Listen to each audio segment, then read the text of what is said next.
Ever feel like you're only seeing the tip of the iceberg when it comes to understanding how our world actually works? Yeah, it can definitely feel that way sometimes. Well, we've gathered some really fascinating bits of information for you today, sort of little nuggets of insight. They span everything from, the dramatic shaping of our planet. To our own role in the whole story. Exactly. And even some like surprising connections that ripple across the globe. So our aim to pull out the essential knowledge, those aha moments that make you feel properly informed, but without getting totally lost in a sea of detail. Okay, let's dive in. Pursue it. What's immediately apparent when you bring these different sources together is this incredible interplay of forces at work. It's a dynamic system. Dynamic, how so?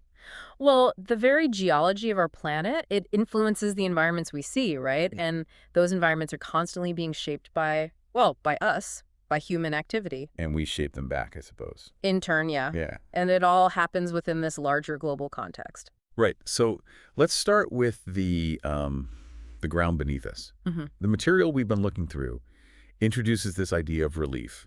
Not the comfy chair kind, No, not that but kind. the ups and downs of the Earth's surface. Mm. And, well, one of the most striking examples of relief, mountains. Just incredible structures. Absolutely. With their soaring peaks and often really very steep sides, Yeah.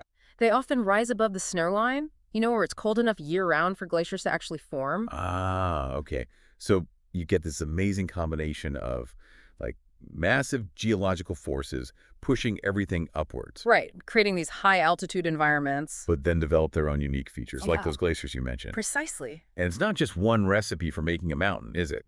The sources talk about fold mountains and block mountains. It almost sounds like, I don't know, folding paper versus stacking boxes. That's actually a really insightful way to think about it. Yeah, fold mountains, like the Himalayas, for instance. They're created by these immense compressional forces. Think tectonic plates colliding, like head-on. Wow. And this causes the Earth's crust to sort of buckle and fold, creating those classic wavy patterns of ridges and valleys you see. So that's the folding paper analogy. Exactly. And interestingly, the Himalayas, they're still actively growing because of this continuous collision, only a few millimeters a year, but still. Still growing. That's incredible. Yeah. A tangible reminder of these huge forces. It really is. Now, block mountains, on the other hand, they're typically formed by tensional forces. So the crust is being stretched, pulled apart. Okay, the opposite. Right. And this leads to large blocks of crust being sort of uplifted or dropped down along fault lines. Yeah. That creates steeper, more angular mountain ranges. Like stacked boxes, maybe? Kind of, yeah. These massive pieces of Earth's crust are just constantly moving and interacting at their boundaries, sometimes colliding, sometimes pulling apart, sometimes sliding past each other. And each interaction makes different features. Each type of interaction leads to different geological formations, yeah. So the Earth's crust is in this constant state of push and pull. Amazing. But these majestic mountains, they aren't permanent fixtures, are they? There's this ongoing process, denudation. Denudation, exactly. Yeah. Essentially, it's the Earth's natural way of, well, taking down the structures that tectonic forces build up, Taking them down. wearing them away. It's a four-stage process, broadly speaking. First, you have weathering, that's the breakdown of rocks right where they are. Okay. Then mass wasting, that's rock and soil moving downhill, basically due to gravity. Landslides and things. Could be, yeah. Followed by erosion, the removal of all that weathered material by things like water, wind, ice. The carrying away part. Right. And finally, transportation moving the eroded stuff to a new location.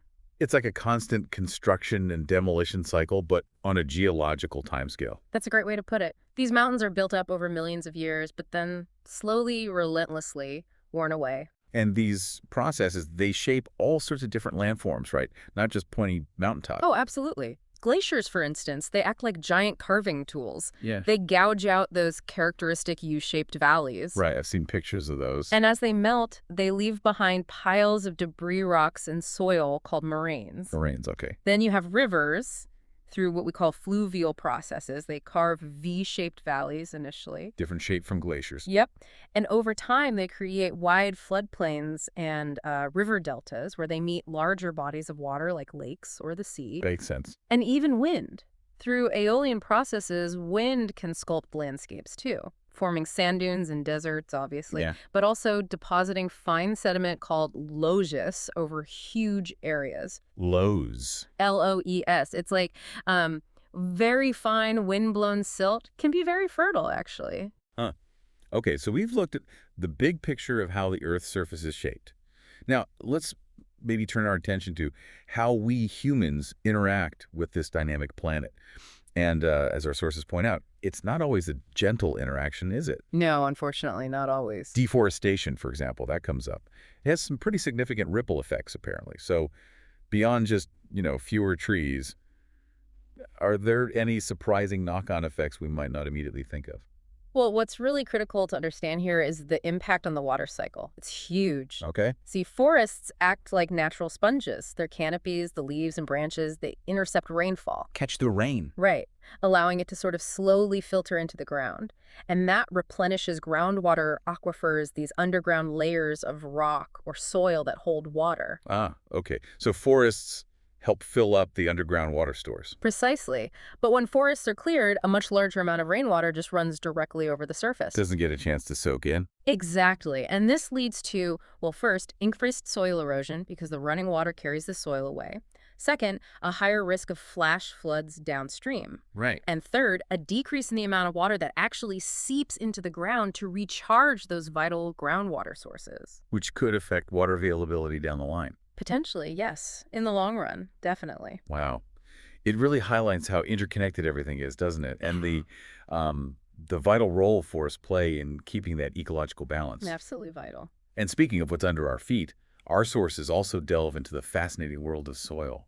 It's so much more than just dirt, isn't it? Oh, absolutely. Miles more. Soil is this incredibly complex and living mixture. Living? Well, it contains organic matter or humus, that's the rich, dark stuff from broken down dead plants and animals, crucial for fertility and structure. Okay, that's the good stuff. Yep. It also contains inorganic matter, tiny fragments of weathered rock and minerals, plus water and air, obviously. And its formation, how it develops, is influenced by several key factors, like the parent rock it comes from. What it started as. Exactly. The climate, the type of vegetation growing there, the topography, the shape of the land. Flat or hilly. Right. And importantly, time. How long all those factors have been interacting. So it takes a long time to form. A very long time. And you get very different soils depending on the conditions. For instance, a soil in say, a lush rainforest, hot, wet, loads of vegetation, will develop completely differently from a soil in a cold, dry desert with hardly any plants. That makes total sense. You can even see how the parent rock affects the soil's mineral composition, which then affects what kind of plants can grow well there. So a soil is almost like a living record of the environment it's in. That's a nice way to put it. Yeah, a living, breathing entity reflecting its environment. But just like mountains and forests, soil is also susceptible to damage, right? It can be degraded. Yes, definitely. Through natural processes like erosion by wind and water, which can strip away the fertile topsoil layer. Okay. But human activities can significantly accelerate this degradation. Things like unsustainable farming practices that don't protect the soil. Like plowing too much? Could be. Or not rotating crops properly. Also, large-scale deforestation, as we mentioned, removing the protective tree cover. Leaves the soil exposed. Exactly. And overgrazing by livestock, too. All these can lead to increased soil erosion and nutrient depletion, basically reducing the soil's ability to support plant growth. Which obviously impacts farming and food production. Hugely, it impacts agricultural productivity. Which then leads us quite neatly to this really important concept that keeps cropping up in the sources. Resource conservation and sustainable development. Yes, a crucial theme. It's not just about using the resources we have access to now, is it? It's about using them in a way that, ensures future generations can also benefit. Exactly. That's the core of it. It's about finding that critical balance, meeting our present needs for food, water, energy, all that stuff, while also safeguarding the long-term health and productivity of our natural resources and the environment itself. Right.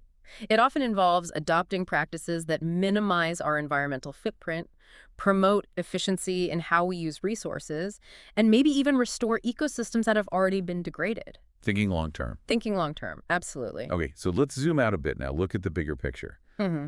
Our sources also seem to touch on these global connections, even when they're not explicitly talking about, say, trade or cultural exchange. you still get this sense of interconnectedness on a planetary scale. Definitely. If we connect what we've been discussing, the geology, the ecosystems, the human impact, to the bigger picture, you start to see how environmental changes in one part of the world, Yeah. whether they're driven by natural events or human actions, can have these cascading effects far beyond that local area. Can you give an example? Sure. Think about large-scale deforestation in a major rainforest like the Amazon. That can actually influence global weather patterns by altering rainfall patterns, atmospheric circulation. Huh.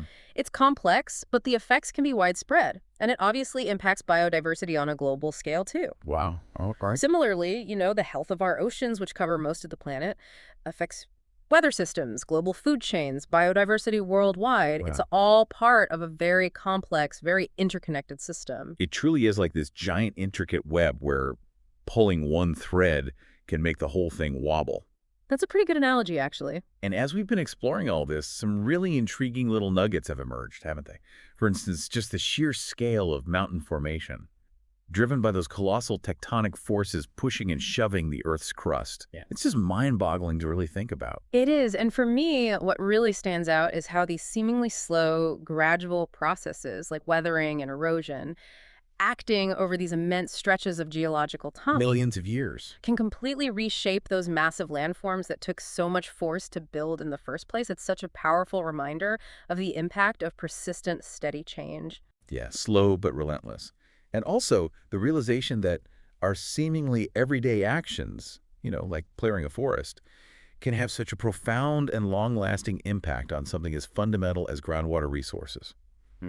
It definitely gives you pause for thought, doesn't it? It really should. I think this raises a fundamental question about our role, our responsibility, really, as stewards of this planet. Understanding these interconnected systems, even just at a basic level like we've discussed, it empowers us, hopefully empowers you listening, to make more informed choices about our impact on the environment. So to kind of bring it all together then, we've taken this really fascinating journey, I think, through the forces that sculpt our planet, The buildup, the delicate balance within our ecosystem, the living parts. and the far-reaching connections that link everything together. We've seen mountains rise through immense pressure and then slowly yield to the persistent forces of erosion. Wearing down. We've seen how soil forms through this complex interplay of factors and how it can be degraded, often by our own actions. And how our interactions with the environment, like deforestation, can have these quite significant, sometimes global, consequences. Yeah, it really underscores just how dynamic and ever-changing the world around us truly is. Absolutely. And the key takeaway for you, the listener, is that grasping these fundamental processes, even in a broad sense, provides a really valuable framework. A framework for what? Well, for understanding the world we live in day to day, and also for engaging with the big environmental challenges we collectively face. It gives you context. Makes sense. Okay, so here's maybe a final thought to chew on. Considering this constant dance between the forces that build up our world and those that wear it down. And the, let's face it, significant role human activity now plays in this whole dynamic. Right. What entirely new types of landscapes or maybe new environmental shifts might we actually see emerge on Earth in the very, very distant future? That's a big question. It is. Something to ponder maybe on your next walk out in nature. Thanks for taking this deep dive with us.